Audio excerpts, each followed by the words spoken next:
Let's keep it 100. When I told my mama I was moving to Mexico, she grabbed her chest and asked if I was joining the cartel. Just kidding. So the news will have you thinking that as soon as you cross that border, you're going to get snatched up by El Chapo's third cousin. But let me ask you a question, sis. Like, seriously, when was the last time you fully exhaled in the United States? I mean, like a deep belly breath when you weren't subtly scanning the room, code switching your voice, or wondering if that cop car you had behind it, if they was going to turn on their lights. Well, today we're not just talking about safety, we're redefining it. Because you think safety is about dodging bullets, you're probably missing the bigger picture.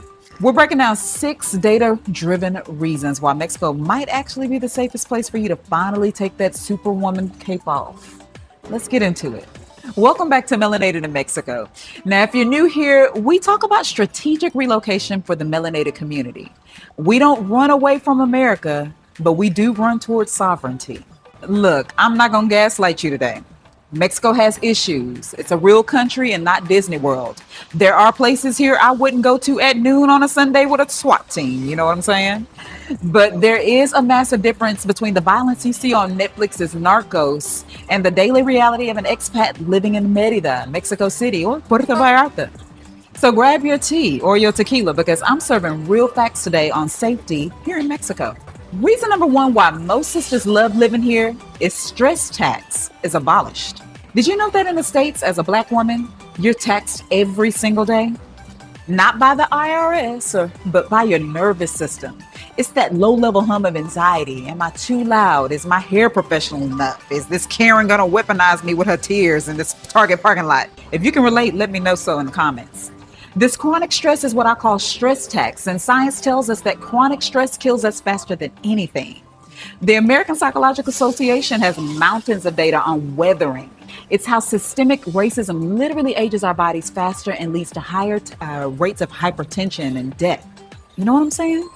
When I landed in Puerto Vallarta, one of Mexico's safest cities, it took me 3 months to realize my shoulders weren't touching my ears anymore. I can finally walk around safely and peacefully in my neighborhood at night. I don't have to carry that pew pew everywhere I go anymore. The psychological safety of just existing and being, friendly, it's just priceless. Now let's go ahead and address the elephant in the room. The violence. I know your mama worried about that, and I get it. Yes, the numbers in Mexico do look crazy on paper, but we need to talk about context. So here's the real data. According to data analysts and even U.S. State Department breakdowns, the vast majority of high-impact violence in Mexico is inter-cartel conflict. In other words, it's business related. So unless you plan on coming down here and opening up a rival trap house or something, you pretty much, good to go. Even when you ask other expats and immigrants who have lived here 15, 30 years, they'll tell you, I've never heard or seen any conflicts. Now, in contrast, in the States, the violence is ridiculously random or systemic. Child, you could be sleeping in your bed, jogging in your neighborhood, at the grocery store, at work, or praising the Lord at church on Sunday. And you could become a victim of actual violence or even a mass shooting.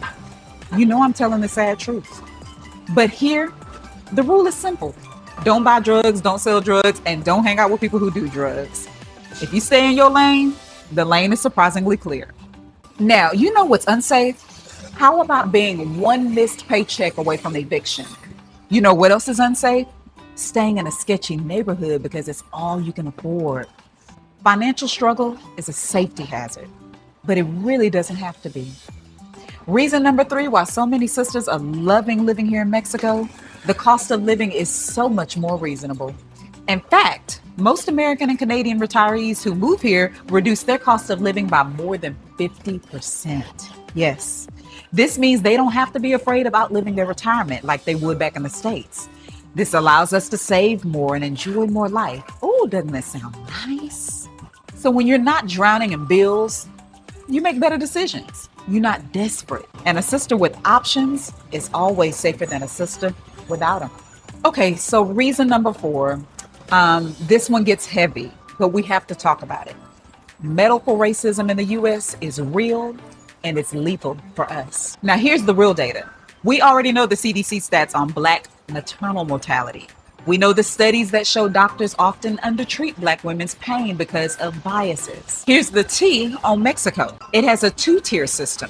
The public one is crowded, but the private system, which you can afford here, is world class. I went to a specialist here for a checkup. The appointment was about an hour long. She asked several clarifying questions. She didn't rush me. She gave me some medication and she looked me in the eyes, and it all cost me only $60 out of pocket without insurance. Like, seriously. So is there colorism in Mexico? Absolutely. But the specific brand of American medical anti-Blackness that ignores my pain, I haven't found it in the private sector here. My health is safer because my doctor actually sees me as a human, not just as a billing code or color. Okay, family, in the States, your identity is Black first, carrying all that heavy historical baggage America refuses to unpack, child. But when you step off that plane in Mexico, you step behind the Extranjera shield, where your primary identity shifts to being a foreigner or an American. That's right. The receipts show that as a mestizo country, Mexico sees you first as a visitor with economic power rather than a racial category.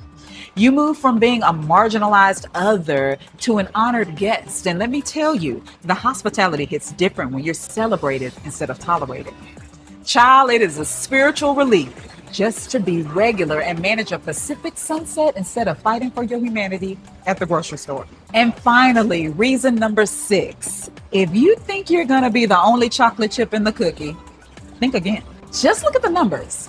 Facebook groups like Melanated in Mexico and Brothers and Sisters of Puerto Vallarta have grown exponentially in the last 3 years. Sis, we are definitely here and definitely thriving, okay? The Auntie network down here is strong, strong. Before I could even unpack my suitcase, I had 3 phone numbers of other sisters in PV who gave me where to go get my hair done, which doctors to trust, and which neighborhoods to avoid. There is safety in numbers, please believe. We're organizing, we're connecting, and we're looking out for each other. You are not going to be doing this alone. Look, nowhere on earth is 100% safe. If you're looking for Wakanda, child, please keep looking and tell me when you find it. But if you're looking for a place where you can lower your cortisol levels, afford a lifestyle that protects you, and find a community that supports you, Mexico really needs to be on your radar. Safety isn't just about avoiding dying. It's about having the space to actually live. If you're ready to explore what that looks like for you, check the link in the description for my 2026 Sister's Guide to Residing and Thriving in Mexico. I know you're gonna find it really, really helpful. Now tell me in the comments, what's the biggest fear holding you back from making the move? Let's talk about it. Don't forget to like and subscribe if you want more of this real talk. Stay melanated, stay sovereign, and we'll see you in the next video. Adios.